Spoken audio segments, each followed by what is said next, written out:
Hello everyone, if you're trying to play Battlefield 6 and you keep getting this error code 1413602S, then you have come to the right place because in this video I'm going to show you how easy it is to fix this annoying error on Battlefield 6 easily.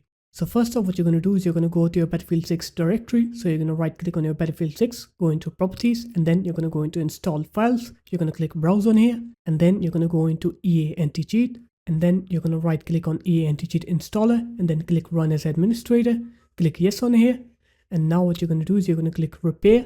And once you click on repair, it's going to ask you where the game's installed. So you're going to go to the Battlefield 6 directory. The default directory should be in your C drive, program files 86, Steam, Steam apps, common. Here it is, Battlefield 6. Just click on Battlefield 6 folder, click select folder then, and then it will ask you what you want to do. Just click on repair, and then it will repair Battlefield 6 for you. And now when you try to play Battlefield 6, you'll see that you will not get that error anymore and your game should work correctly.